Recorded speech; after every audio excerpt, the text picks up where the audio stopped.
Hi నమస్తే శ్రీరామనవమి శుభాకాంక్షలు అందరికీ.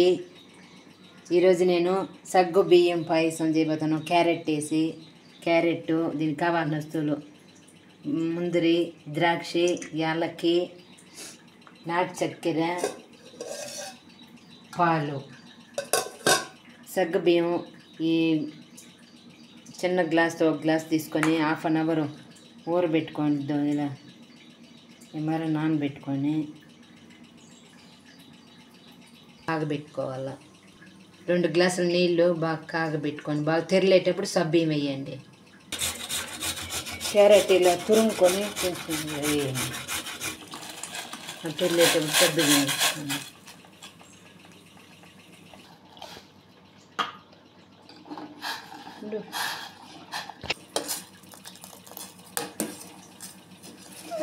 అయ్యో పోయింది.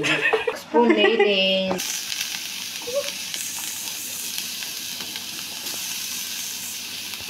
క్యారెట్ తురుముకునేసి బాగా ఫ్రై చేసుకోండి.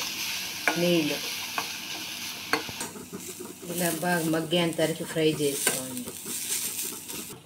ఇలా సగ్గుబియ్యం బాగా ఉడికినాక క్యారెట్ తురుము వేసుకునేది.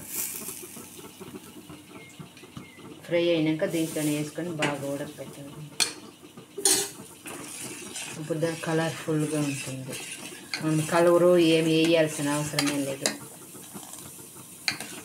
అదే ప్యాన్లో ఇప్పుడు ముందరి, ద్రాక్ష,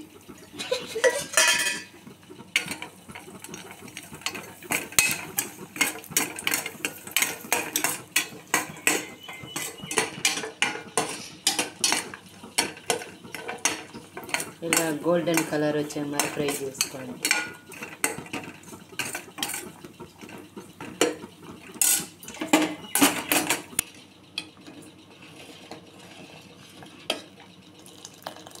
ఇంకొంచెం బాయిల్ అవ్వాలండి.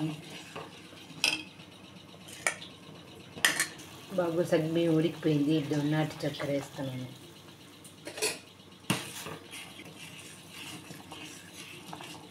కలర్ పొడి వేకిన క్యారెట్తోనే బాగా కలర్ వచ్చేసింది.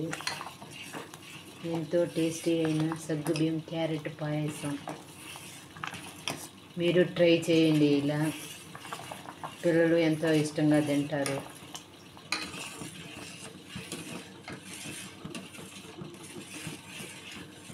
ఒక 10 నిమిషాలు ఉడికితే అయిపోతుంది. మళ్ళీ లాస్ట్లో దింపి డ్రై ఫ్రూట్స్, పాలు పోసుకుంటే పాయసం రెడీ.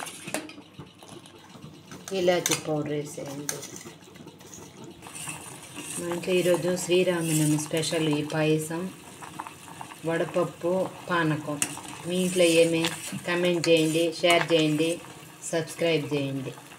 చల్లారినాక పాయసం పాలు పోసుకోండి.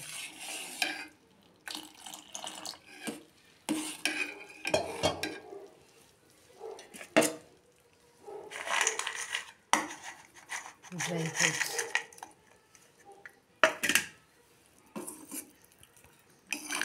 పాయసం రెడీ.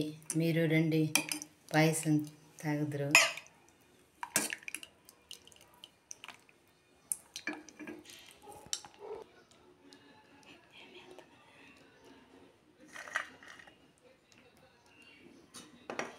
ఎంతో టేస్టీ అయిన పాయసం రెడీ.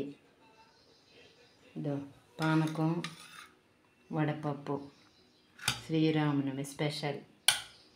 నచ్చితే లైక్ చేయండి, షేర్ చేయండి, సబ్స్క్రైబ్ చేయండి ఫ్రెండ్స్, కమెంట్ చేయండి.